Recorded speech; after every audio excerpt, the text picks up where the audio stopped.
வணக்கம் நண்பர்களே, welcome to MMTPT real estate Chennai. நான் இன்னைக்கு பார்க்க வந்திருக்கிற ப்ராப்பர்ட்டி பார்த்தீங்கன்னா ஒரத்தூர் வில்லேஜுங்க. ஸோ ஒரு இண்டிபெண்ட் வீடு வந்து சேல்ஸுக்கு வந்திருக்குது. கூடுவாஞ்சேரி அடுத்த மாடம்பாக்கம் வழியில் பார்த்தீங்கன்னா ஒரத்தூர் வில்லேஜ். ஸோ ஃபுல்லாக பார்த்தீங்கன்னா டெவலப் ஆன இடத்துல பார்த்தீங்கன்னா நமக்கு ஒரு இண்டிபெண்ட் வீடு 2 BHK இண்டிபெண்ட் வீடுங்க. ஸோ இந்த வீடு வந்து பார்த்தீங்க அப்படின்னா 60 லட்சம் சொல்லியிருந்தாங்க. இப்போ வந்து ஃபைனலாக 55 லட்சம் வரைக்கும் வந்திருந்தாங்க. ஸோ நம்ம வந்து பார்த்தீங்கன்னா நமக்கு அடுத்த கட்டமாக நம்ம ரிஜிஸ்ட்ரேஷன் நம்ம எவ்வளோ சீக்கிரம் பண்ணுறத வச்சு இன்னும் கொஞ்சம் குறைக்கலான்னு சொல்லியிருக்காங்க. ஆக்சுவலாக பார்த்தீங்கன்னா இது வந்து வெஸ்ட்டு ஃபேஸிங்கில் இருக்குங்க. ஒரு 30 ஃபீட் ரோடு. ரோடு வந்து பார்த்தீங்கன்னா வெஸ்ட்டு ஃபேஸிங்கில் இருக்குது. மெயின் டோர் பார்த்தீங்கன்னா நார்த் ஃபேஸிங் இருக்குது.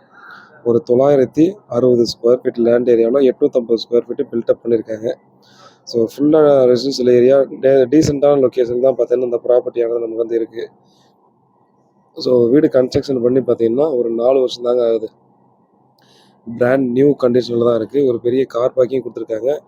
ஓனர் வந்து பார்த்திங்க அப்படின்னா வெளியில் இருக்கிறதால இந்த இடத்துல வந்து நமக்கு வீடியோ வந்து வீட்டுக்குள்ளே போய் எடுக்க முடியல. ஸோ அதனால தான் நம்ம இங்கேருந்து எடுத்திருக்கோம்.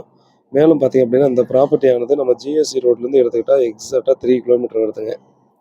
ஸோ 3 கிலோமீட்டரில் பார்த்தீங்கன்னா நம்ம ஈஸியாக வந்துடலாம். மேக்ஸிமம் பார்த்தோன்னா எங்கேயும் ரோடு வந்து பார்த்தோன்னா குட் கண்டிஷன் ரோடில் இருக்கிறதால பார்த்தீங்கன்னா மேக்ஸிமம் ஒரு 10 மினிட்ஸ்க்குள்ளே பார்த்தீங்கன்னா நமக்கு வீட்டை ஈஸியாக வந்துட்டு நம்ம வந்து அடைஞ்சிடுற மாதிரி தான் இருக்குது.